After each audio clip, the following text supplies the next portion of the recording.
Noong unang panahon, may tatlong mga biik na magtatayo ng bahay. Nakahanap sila ng magandang lugar sa kagubatan upang itayo ito. Kinabukasan, naglibot ang tatlong mga biik para maghanap ng mga materyales para sa pagtatayo ng kanilang mga bahay.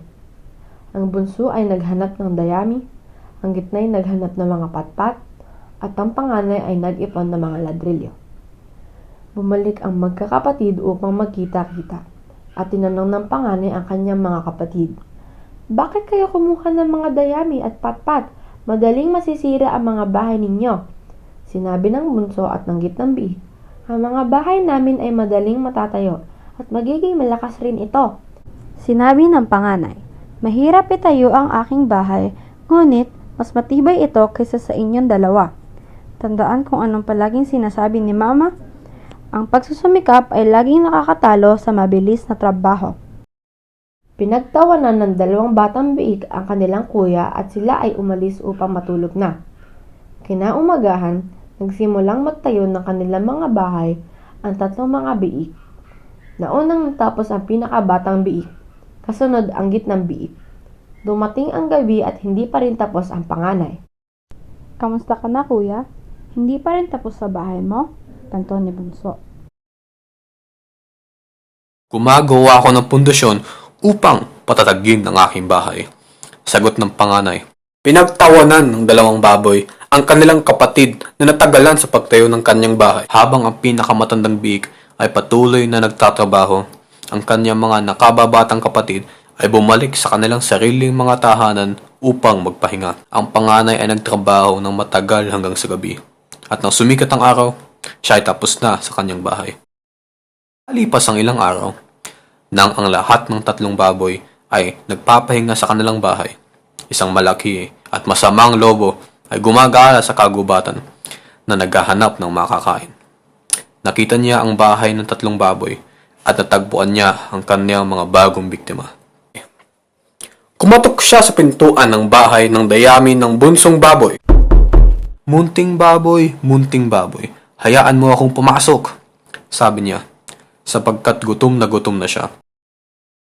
Nakilala ng pinakabatang baboy ang boses ng malaking, masamang lobo. Hindi kita papapasukin," sagot niya. "Hindi ako'y hihihip at wawasakin ang iyong bahay," sabi ng lobo. Huminga siya ng malalim at humihip ng napakalakas at nawasak ang bahay ng dayami. Natawa ang lobo at nakitang tumakbo ang bunsong baboy papunta sa bahay ng kanyang gitnang kapatid. Munting baboy, hayaan mo akong pumasok," sigaw ng lobo. Nakilala ng pinakabatang baboy ang boses ng malaking masamang lobo. Hindi kita papapasukin," sagot niya. "E di ako'y hihihip at wawasakin ng iyong bahay," sabi ng lobo. Huminga siya ng malalim at humihip ng napakalakas. At nawasak ang bahay na gawa sa patpat. Natawa ang lobo at nakitang tumakbong bunsong baboy at ang gitnang baboy papunta sa bahay ng kanyang panganay na kapatid. Kumatok siya sa bahay ng panganay. Munting baboy, hayaan mo akong pumasok," sigaw niya. Nakilala ng pinakabatang baboy ang boses ng malaking masamang lobo. Hindi kita papapasukin," sagot niya. "E di ako'y hihihip at wawasakin ng iyong bahay," sabi ng lobo. Tumawa ang panganay na kapatid. "Subukan mo man, pero hindi mo mawawasak ang bahay ko." Nagalit ang lobo at humihip ng malakas. Pero hindi nawasak ang bahay ni hindi to gumalaw. Sinubukan uli ng lobong wasakin ang bahay. Humihip siya at humihip. Paulit-ulit niyang hinipan ang bahay. Ngunit hindi niya ito masira. Sinubukan niya hanggang sa napagod siya at napahiga. "Hahanap ako ng ibang paraan. Aakyat ako sa inyong tsimenea at kakainin ko kayong lahat." Natakot ang dalawang nakababatang kapatid. Ngunit may plano ang panganay. "Bilisan ninyo! Kumuha ka ng kahoy at ilagay sa tsimenea." Mabilis na kumilos ang tatlo at kumuha ng kahoy.